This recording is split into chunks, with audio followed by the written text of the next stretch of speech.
Hi everyone, Coach Cindy here from All Out Training, and I'm here with the lovely Jenna, and she's going to share a little bit about her journey, where she started, and where she is now. So thanks, Jenna, for joining us. No problem. Jenna, let's start. Just tell everybody who's kind of watching this a little bit about you. Well, I just turned 40 this year. I'm a wife and a mom of two children still in elementary school. I'm a teacher and very sporty and busy, busy lives, but good. But you're also very creative. Very creative, and you help me make time for that too. Like, yeah, just discovering this whole other side to spend time and build that passion of Yeah. working in flowers. Yeah. Yeah, good. Okay, so tell everybody, like I always like kind of starting like paint a picture of where you were before we met, like where we were physically, mentally, and kind of emotionally. So, like, way back in the day, like, I was varsity volleyball and working out and like crazy and like 2 hour workouts and but then like fast forward to being married and having two children and going through the baby stages and mat leave, and I like lost all of it. I lost all of it. I lost where I should have been. I was comparing myself to my varsity days, and like I was comparing my workouts to my varsity days and just not feeling like good. I couldn't get workouts in. I didn't think my workouts were good enough. Like nothing was good enough. And then COVID and then drinking started, like to soothe stress. So just like my mental outlook was not good enough, but then also using some alcohol to like cope with the stress, and then that has just continued after that was continuing after. So that's when I reached out to you. Yeah. I want to table the good enough because that was an underlying theme from when we coached, and I think that that is going to resonate a lot with women. I think also what you said is like, hey, I was trying to get back to where I was in my varsity days, but here I was, a mom of two, I was married, I had a career, I had all these things, and I wasn't giving myself the grace that I needed to be like, I'm in a different phase of my life. I'm not a varsity athlete anymore, and whether or not I wanted to be, just knew that you wanted to be kind of active as well. When we Yeah. first met, you said like you had some goals. You said, hey, I want to clean up my eating habits. I want a better body image and I want more control over my food and I want weight loss. We discovered a lot more when we were coaching that there were a lot of like that was kind of the surface level, and then there was a lot of deeper stuff there. So, tell me a little bit about what you meant by eating habits, like what wasn't working for you. Because you Um, said, like, because when we got on the call, you said, hey, I eat healthy. well, like I thought I ate healthy, but it was like the weekend itis, and then or like I tried like a couple different things. I even tried the fasting, and it just wasn't making sense. And you're telling me to eat, and I was like, well, like I shouldn't eat that much, and I'm like a pro at like cutting calories, cutting, and that just doesn't work. Like I know my I didn't know macros. I was always counting calories, but counting the macros is so much more beneficial because then you can see like instead of just being in a calorie deficit, you're seeing like, okay, I only got like half my protein in for the day and I had no vegetables. So you can see right away like where to move for like the next day. And then also you're telling me to like you need to eat before your run, you need to eat after your run, you need to eat breakfast, lunch, and dinner. And then when I actually started doing that, like noticing the difference, like not being tired, having enough energy throughout, not binging when I got home after like a long day of overstimulation in the classroom, and just like setting up those small things and actually eating was like a game changer. And then knowing how that makes me feel, like I just want to keep doing it. I remember one of the things, it was near the beginning, and I don't remember what exactly what happened, because Jen and I are talking like months post coaching. Mhm. But it was, you shared with me, I'm in that mindset of I went over today and now I need to eat less. Yep. You had shared that, and then so you and I had, because that was your history, right? It was like I went over, so now I got to penalize myself in doing less to make up for what I overdid the other day. And that was your history, right? Yep. That was my old cycle of like cutting and like cutting calories. Oh, I went over here. So the next day, like it would just be like, okay, I can't have as much, but then it wasn't sustainable. So then I'd end up like shoving my face full of food and it just like, or I'd do the opposite. I'd like cut for so long and eat like ridiculously clean, not realistic. And then I'm like, oh, I can reward myself, or I couldn't sustain that at all. So then it'd just be like, it just wasn't maintainable. So learning from you is you might have like those days. It's not going to be like this perfect progress. And it's just like an ongoing flow of making more consistent choices. It's okay if you have this stuff and then just let it go that day. And then, like, what's one thing you could make sure you do?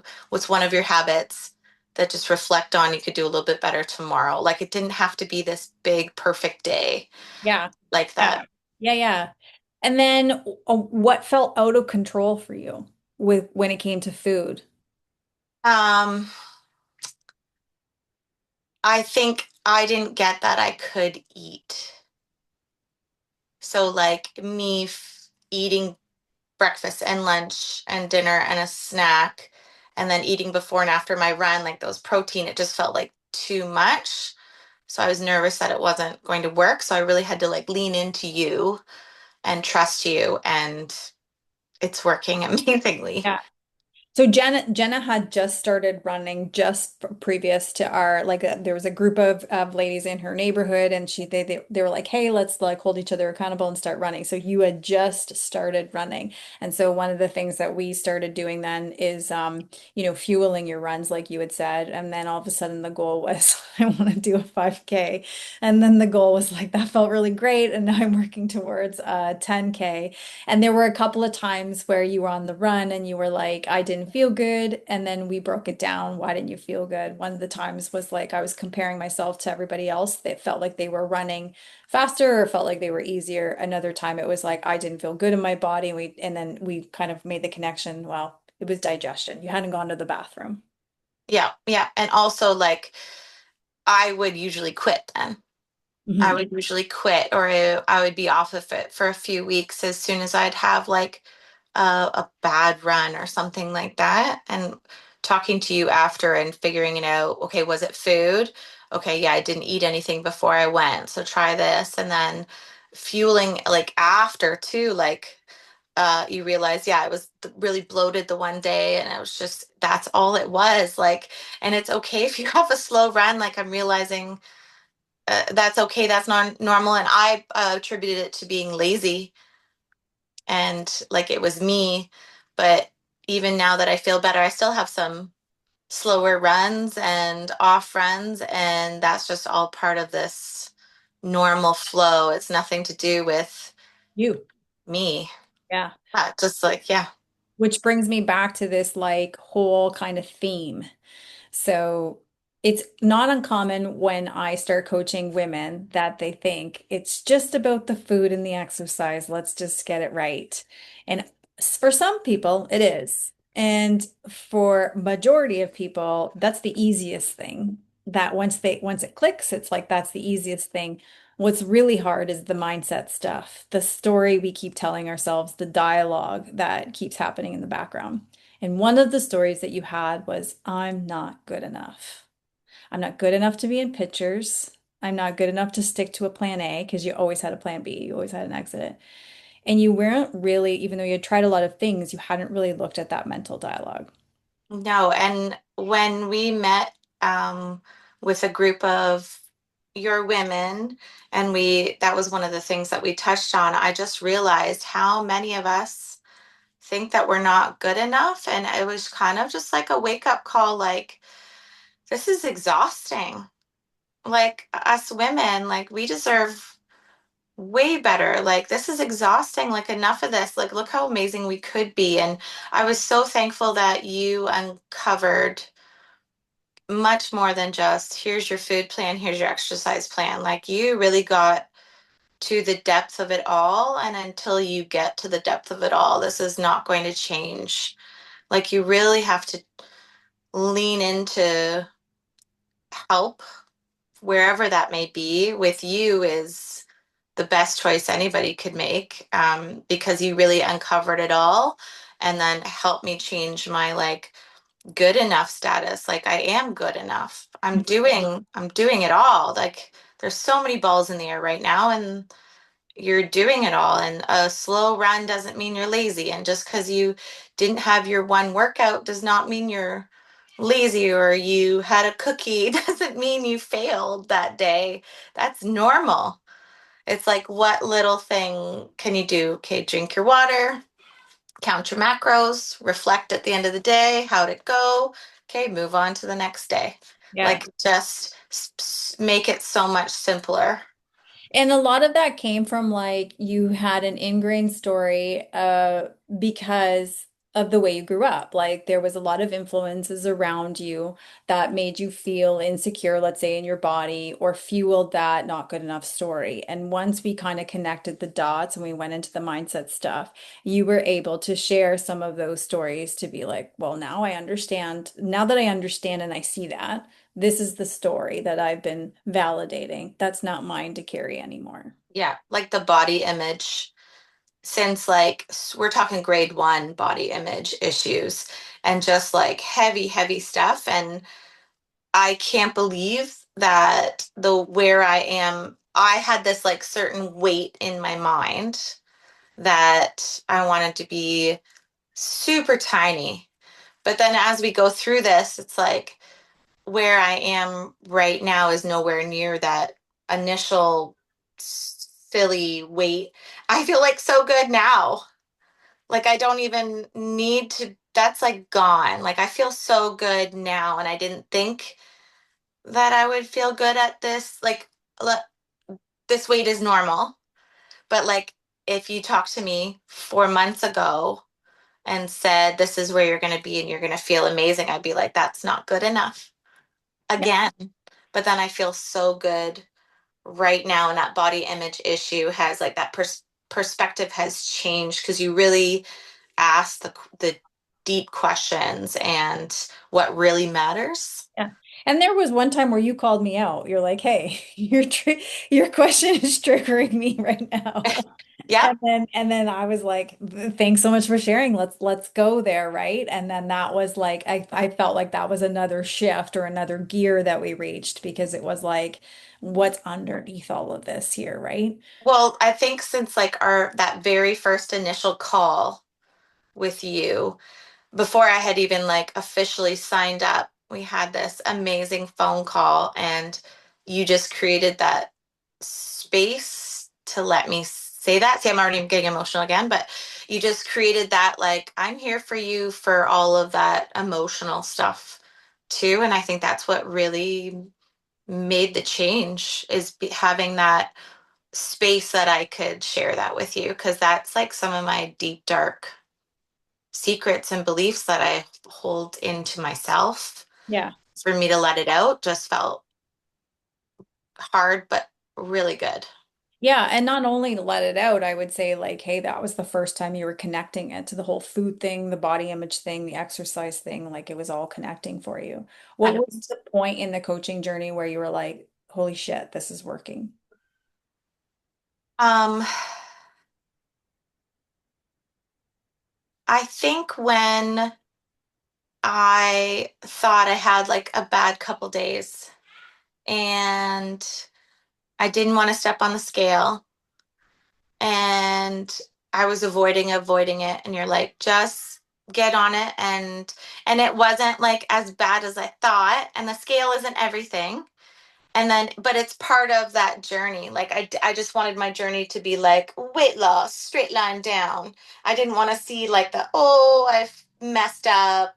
Like I didn't want to put that blip in. So I just avoided submitting my stuff to you. But then now it's like, this is a normal process. Hmm.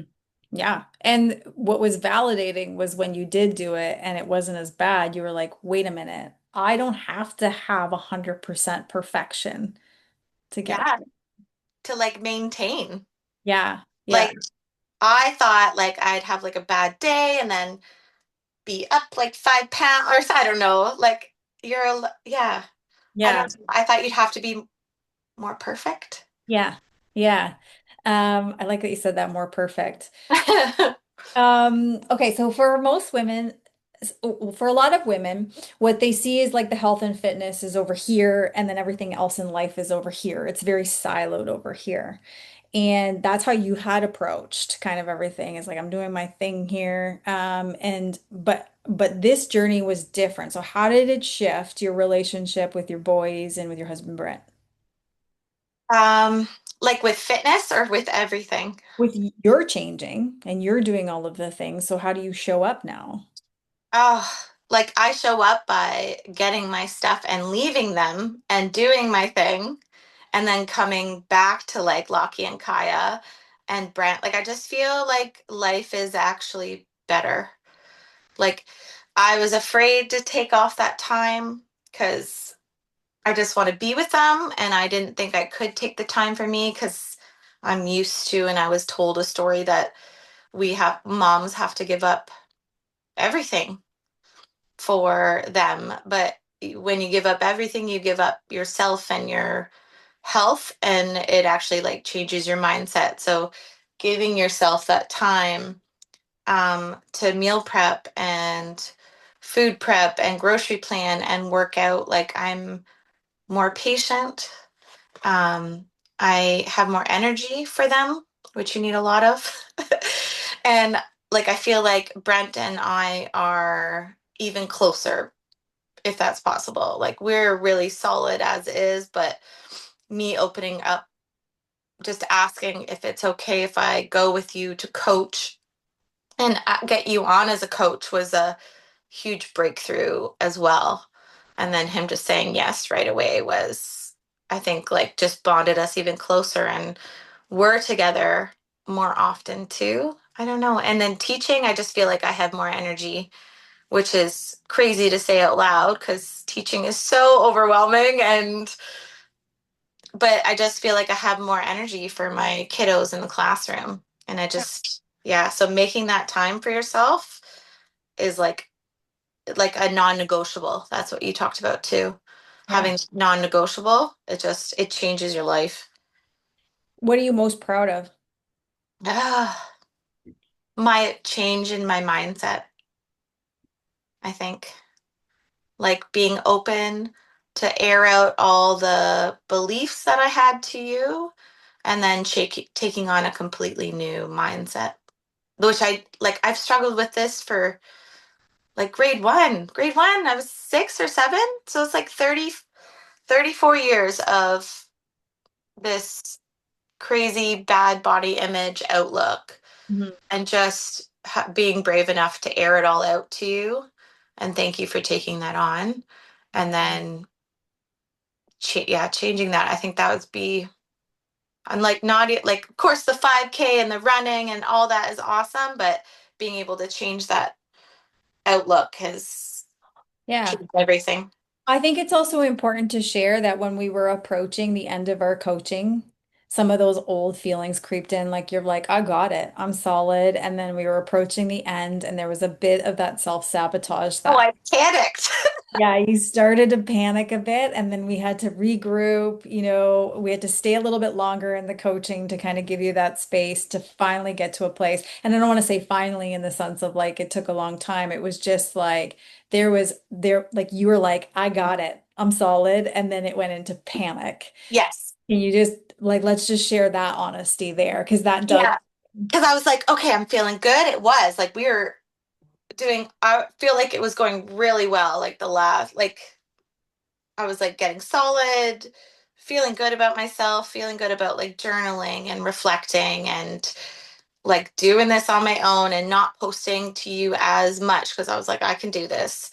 And then it just like came to the day. I don't know if it was like a week before or a couple days before like the end date with you. And I was like, I'm gonna fail. I can't do this on my own. I like panicked. But then just extending that time with you a little bit is just, I had to really like, no, I have been doing this. I have been doing this. And like you got me ready for that. I just had to believe it. I guess it went back to old Jenna. And I like pointing that out in the sense of like it's just real like real and honest. You're not the first one that's kind of happened to as well where and and it's just like hey you've spent like how you said hey it started in grade 1. You spent so much longer in that old vi voice than in this new voice. So you are going to have of those moments where there's going to be that self-sabotage is going to come up. And so just giving you the space to like, okay, well, I'm going to hold you until that kind of subsides and you get grounded again was just what you needed to then be like, wait a minute. This isn't about me not being good enough anymore. I can believe in myself. And it was really neat to see kind of that shift because I was ready to jump on the call with you and be like, okay, let's just extend it out. Extend it out as long as you kind of need it until whatever. But you were like, no, that was enough space. I got it. I really appreciate that because if we did just end it, I might have been in like a little bit of a spiral or something, but you just like being so gracious to extend that just a little bit longer, just let me like feel all my feels, but then like get back onto I am enough, I'm good enough, I know what I'm doing. Yeah. Well, Like just didn't feel good to me to have you anyway. I was like, no, that's not good. So if you had like a woman who was listening to this, what would you say is like you wish that they understood? If they understood this, that would be the difference maker for them. What would that be for them? I wish they understood that they're more than good enough. Ugh, I don't want to cry right now. You're like more than good enough. You are doing it all, and you're doing it all phenomenally because women are amazing and we hold it all together. And I just wish it's just small steps, honestly, and you can't do it without help. Mhm. Like even working with you and a naturopath, like don't be afraid to ask for help, but also don't be afraid to mess up. It's gonna be a messed up road and bumpy road, but you are already doing it. You just need some tweaks, really. Yeah.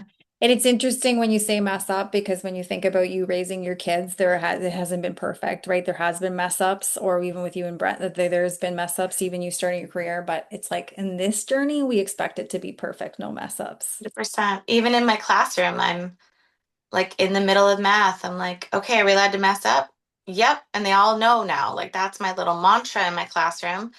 And then I'm cheering everybody else on too, but then turning that back on me, it's so much harder to take my own like you're allowed to mess up and like where's the cheering for yourself, because I remember in our journey you always asked like okay awesome how are you going to celebrate, and I'd be like oh I don't know how do you celebrate, like I didn't think about it.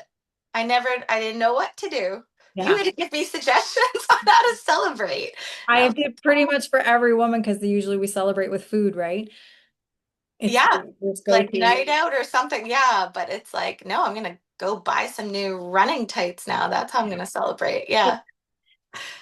So last question for you is what does taking care of yourself or maybe self-care mean to you now that wasn't there before? It can mean like a lot of things and just listening to my body, I think a lot more. So definitely taking that time. My friends and I have been talking about like splitting our days into, we usually have like a list of chores to do, but it's like, no, we're gonna do one chore, one family thing, and then one thing for yourself every day. So what's the one chore for the day? Not the list of chores. What's the one? And Mhm. then what's the family thing? And then what are you going to do for yourself today? So just keeping like that and self-care, it can be just you're having a rest day and that is okay. Like a rest day for me was hard, or like you're going to snuggle up and read a book. It doesn't always have to be like working out, but Yeah. you need that time to yourself. And now mine's like in my shed with my wood or with the flowers and or running or working out or playing volleyball or So many options now. yeah, I love it. I love Yeah. it. Like Brent and I never asked for it from him that time, but he's like all in. Yeah, for sure, go for it. And I always thought it was going to be like, oh, we can't do that right now, or so. I don't know why I assumed I wouldn't be able to, but yeah, don't assume, just ask. Yeah. Right, because you know what they say about assumption. Thanks so much for sharing your journey. I really appreciate it when women are open to doing this and sharing it with other women. Like I've said multiple times before, I get to hear the story. For 16 years, I've been like, I get to hear all of it. And I know that women aren't alone, but we're not doing it with one another. So I always appreciate it when women will share. So thank you. Thank you. I appreciate you so much. And I think you are phenomenal. And I think you are doing what you are meant to do in this world and couldn't have done it without you. Yeah. Well, thank you.